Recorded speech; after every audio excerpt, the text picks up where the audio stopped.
Hello everyone, this is Illuminating Dots. This is a summary of CBSE Class 10 Maths Chapter 2 Polynomials Exercise 2.1. So this exercise is mainly about graphs and finding how many zeros a polynomial has or a curve has. So before starting, if you find this content useful and enjoy learning maths using my skills and logic, then please subscribe to my channel and do leave a like. Let's begin.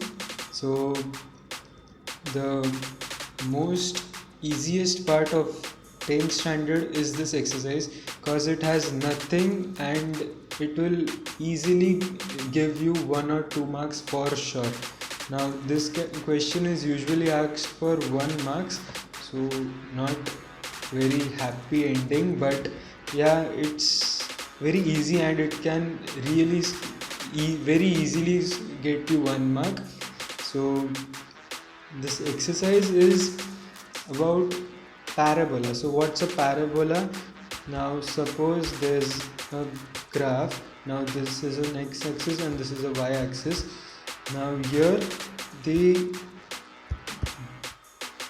curve, so the red line which is a curve, this is a parabola. Now parabolas can be like this, like this, like this, so it can be a number of ways. We will go with this. Now this is a parabola.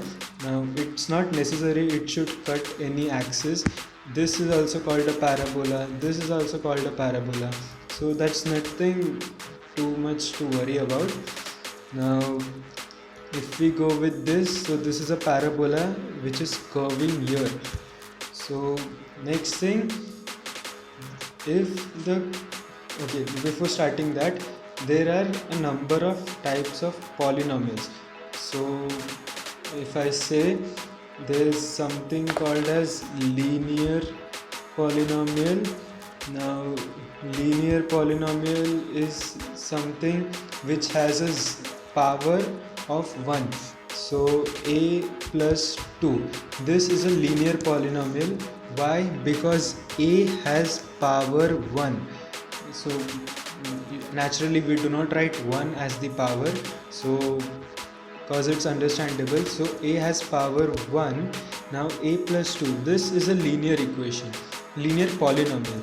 Now there's another type of polynomial, is called quadratic. So a quadratic polynomial is something which has a power of 2.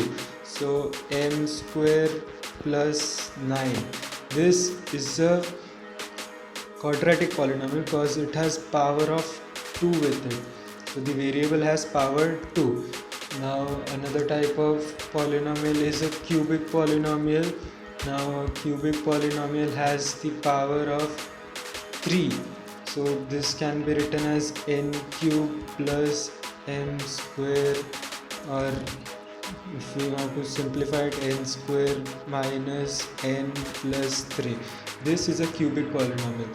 For this also quadratic polynomial also, if we do not write 9 and we write m plus 9, this means the same, because okay, this didn't mean the same, now it means the same, because 0 m and nothing at the place of m means the same thing.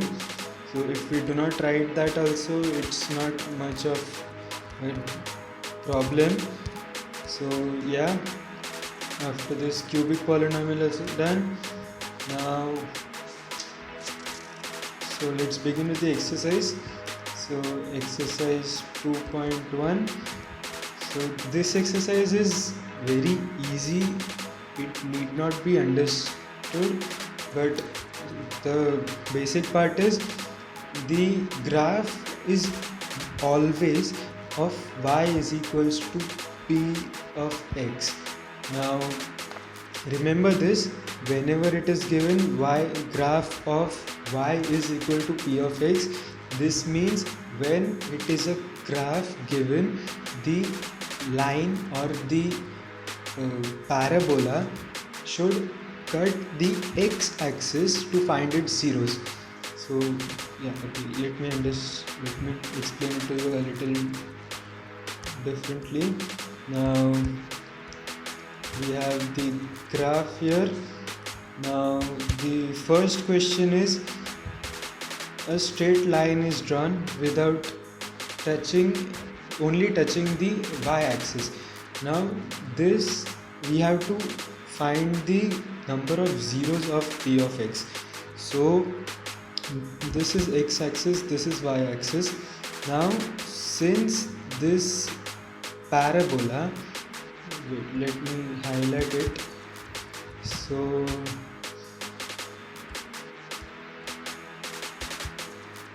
since this red line never meets the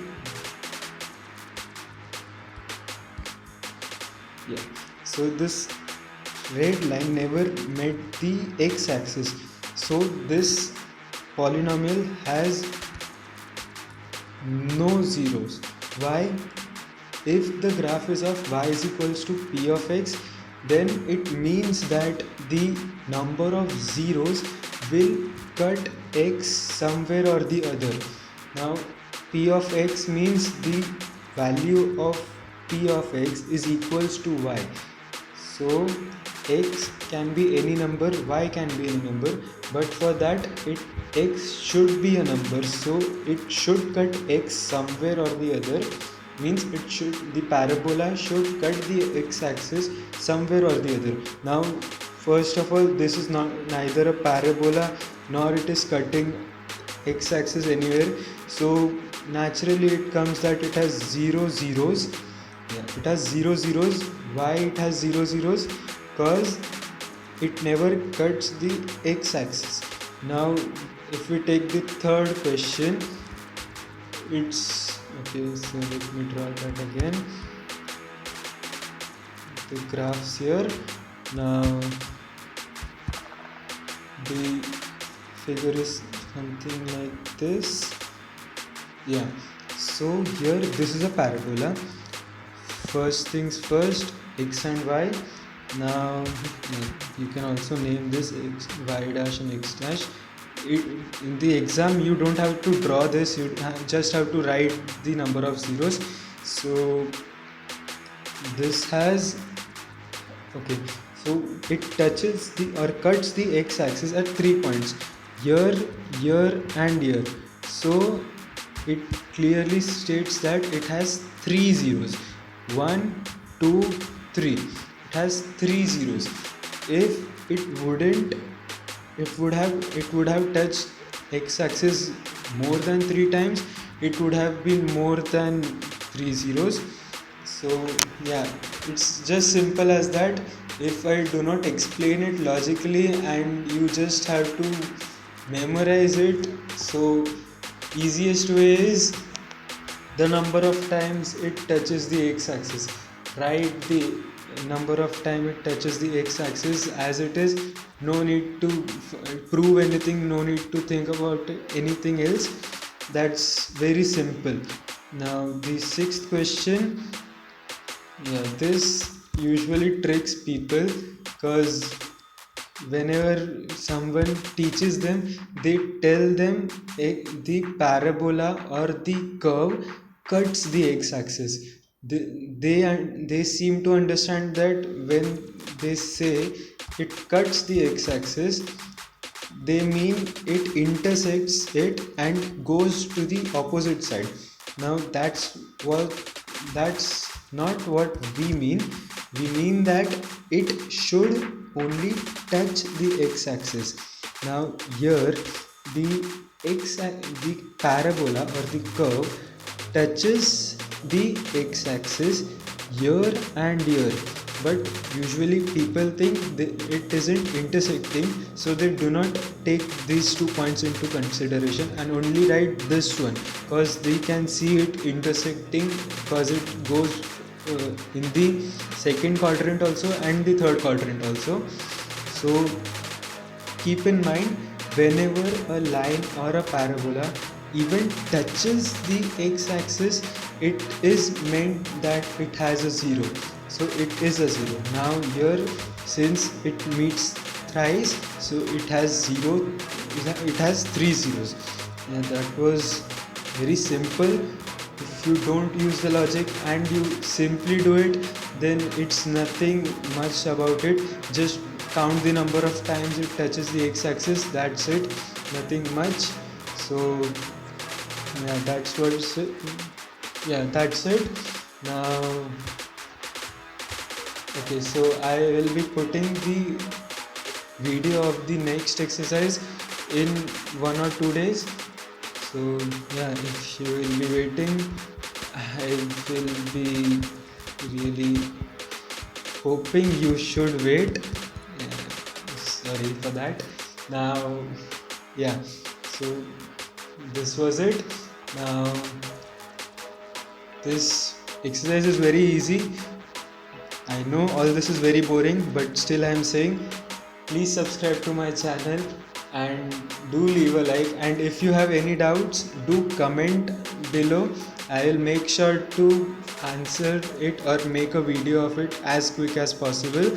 And also, if you want an urgent reply, you can also mail me. I have given my account, I have given my Gmail on my description, so please check that out. And yeah, that's it. Thanks for watching.